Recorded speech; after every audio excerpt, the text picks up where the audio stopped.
interfere with attachment styles and history of childhood abuse or neglect.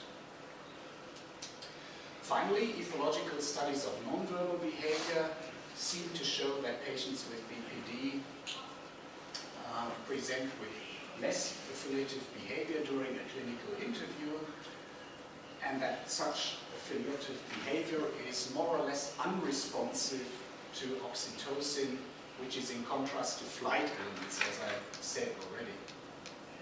And finally, from a therapeutic point of view, it could be that attachment-related factors impact on how oxytocin works, and I think this needs to be considered when using oxytocin as a therapeutic adjunct in borderline personality disorder. So I think, in other words, I believe it may work, but only in conjunction with a psychotherapeutic setup that fosters attachment and social affiliation. Otherwise, it could produce an undesirable effect in this group of patients. I would also like to quote a small passage of a paper by Teicher and colleagues who did neuroimaging in borderline patients. And they were puzzled that they had volume reductions in this and that region, for example, but finally they came to this conclusion. It could be that exposure to significant stressors during a sensitive developmental period causes the brain to develop along a stress-responsive pathway.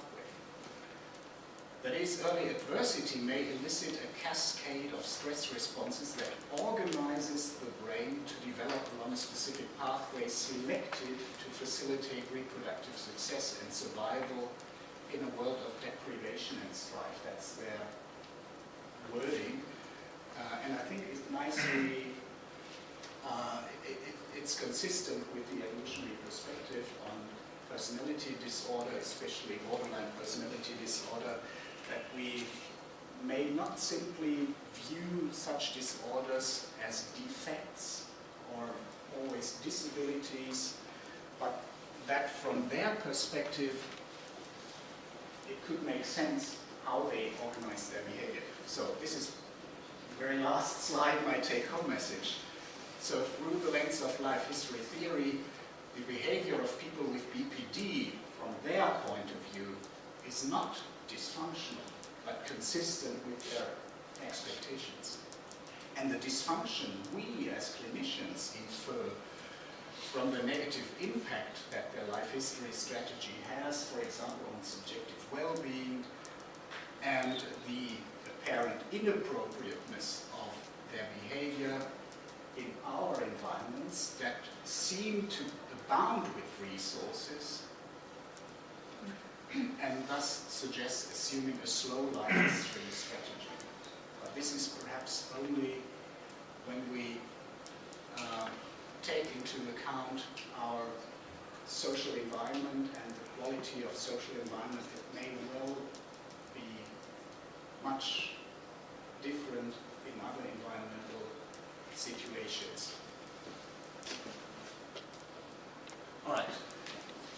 These are my students and colleagues who contributed to all the studies, and I would like to thank you for your attention.